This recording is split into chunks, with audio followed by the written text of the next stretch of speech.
शारदीय नवरात्र का आज अंतिम दिन है और इस दिन माँ दुर्गा के 9वें स्वरूप माँ सिद्धिदात्री की पूजा और अर्चना का विधान है।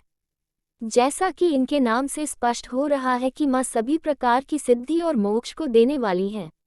माँ सिद्धिदात्री की पूजा देव, यक्ष, किन्नर, दानव, ऋषि, मुनि, साधक और गृहस्थ आश्रम में जीवनयापन करने वाले सभी साधक करते हैं। नवरात्र के अंतिम दिन माँ की पूजा पूरे विधि विधान के साथ करने वाले उपासक की सभी मनोकामनाएं पूरी हो जाती हैं। साथ ही यश, बल और धन की भी प्राप्ति होती है। आइए जानते हैं माँ सिद्धिदात्री के बारे में विशेष बातें। माँ सिद्धिदात्री के पास अनिमा, महिमा, प्राप्ति, प्रकाम्य, गरिमा, लघ्यमा, ईशित्व और वशित्व यह 8 सिद्धियां हैं। ये 8 सिद्धियां माँ की पूजा और कृपा से प्राप्त की जा सकती हैं।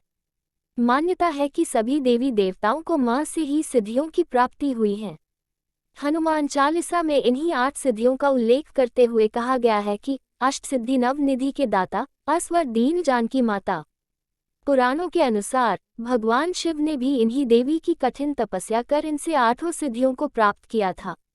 साथ ही माँ सिद्धिदात्री की कृपा से महादेव का आधा शरीर देवी का हो गया था और वह धनारीश्वर कहलाए। नवरात्र के 9वें दिन इनकी पूजा के बाद ही नवरात्र का समापन माना जाता है।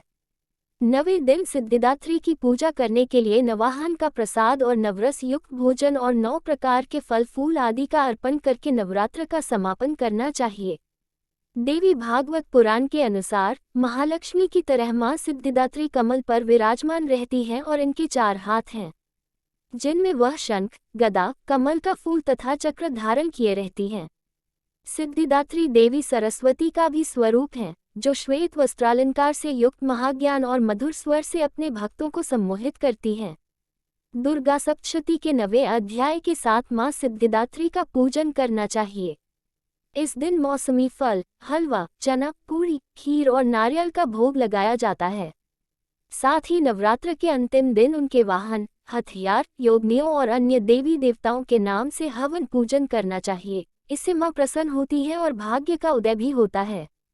बैंगनी या जामुनी रंग पहनना शुभ रहता है। ये रंग अध्यात्म का प्रतीक होता है। माँ सिद्धिदात्री की पूजा के बाद कुंवारी कन्याओं को घर बुलाकर उनके पैर धोकर आशीर्वाद लेना चाहिए और फिर मंत्र द्वारा पंचोपचार पूजन करना चाहिए। इसके बाद सभी कन्याओं को हलवा, पूरी, चने और सब्जी इत्यादि का भोजन कराने के बाद उनको लाल चुनरी भेंट करना चाहिए और फिर रोली तिलक लगाकर कलावा बांधें।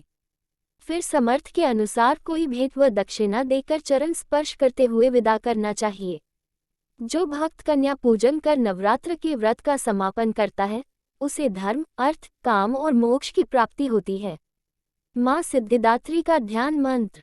वंदे वांछित मनोरथार्थ चंद्रार्कृत शेखराम कमलस्थिता चतुर्भुजा सिद्धिदात्री यशस्विनीम सिद्ध गंधर्वैक्षाध्यायी असुरैरमरैरपि सेव्यमाना सदा भूयात् सिद्धिदा सिद्धिदायिनी। अर्थात सिद्धक, गंधर्व, यक्ष, असुर और अमरता प्राप्त देवों के द्वारा भी पूजित किए जाने वाली और सिद्धियों को प्रदान करने की शक्ति से युक्त माँ सिद्धिदात्री हमें भी 8 सिद्धियां प्रदान करें और अपना आशीर्वाद हमेशा हम पर बनाए रखें। ऐसी ही रोचक कहानियों के लिए हमारे चैनल को सब्सक्राइब करें, वीडियो को लाइक करें तथा शेयर करें। बोलिए सिद्धिदात्री माता की जय।